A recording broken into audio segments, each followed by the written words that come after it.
బీసీలకు 34% రిజర్వేషన్ కల్పించడంపై జనసేన నేత శ్రీనివాసులు రెడ్డి హర్షం వ్యక్తం చేశారు.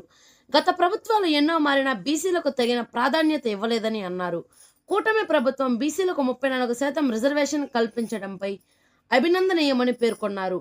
ఈ ఘనత ముఖ్యమంత్రి నారా చంద్రబాబు నాయుడు, ఉప ముఖ్యమంత్రి కొణిదెల పవన్ కళ్యాణ్, మంత్రి నారా లోకేష్లకు దక్కుతుందని తెలిపారు. బీసీల అభ్యున్నతికి కూటమి ప్రభుత్వం తీసుకుంటున్న నిర్ణయాలకు బీసీ వర్గాలు ఎల్లప్పుడూ రుణపడి ఉంటాయని రెడ్డి శ్రీనివాసులు అన్నారు.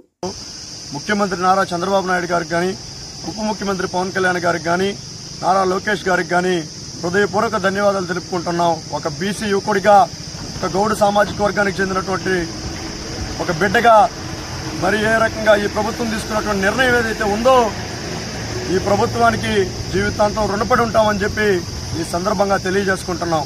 మరి స్థానిక సంస్థల్లో 34% రిజర్వేషన్లు, మరి మున్సిపాలిటీల్లో ఏదైతే అర్బన్ ఉందో 33.33% రిజర్వేషన్ కల్పించినట్టుగా ఈ ప్రభుత్వానికి మరి మేము తెలియజేస్తున్నాం.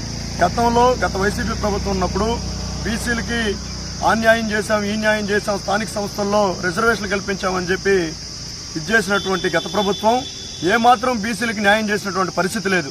మరి ఈ రోజున ఇచ్చిన మాట నిలబెట్టుకుంటూ ఈ కూటమి ప్రభుత్వం నారా చంద్రబాబు నాయుడు గారు, పవన్ కళ్యాణ్ గారు తీసుకున్నటువంటి ఈ నిర్ణయం ఏదైతే ఉందో స్థానిక సంస్థల్లో 34% మేము చాలా గర్విస్తున్నాం. మరి ఈ ప్రభుత్వానికి ఎప్పటికీ రుణపడి ఉంటామని మరి వైసీపీ నాయకులకు కూడా తెలియజేస్తున్నాం. ఏదైతే చట్టపరంగా కోర్టుల్లో కేసులు వేద్దాం, బీసీలని అన్యాయం చేద్దామని చెప్పి వైసీపీ నాయకులు ప్రయత్నం చేశారంటే మీరు చరిత్రహీనులుగా మిగిలిపోతారని చెప్పి ఈ సందర్భంగా మీకు తెలియజేస్తున్నాం. బీసీలకి న్యాయం చేయడానికి ముందుకొచ్చినటువంటి ప్రభుత్వం ఈ కూటమి ప్రభుత్వం. 51%, దాదాపు 50% పైగా జనాభా కలిగినటువంటి బీసీలు ఈ రాష్ట్రంలో ఉన్నారు. మరి 34% రిజర్వేషన్లు కల్పించడం జరిగింది.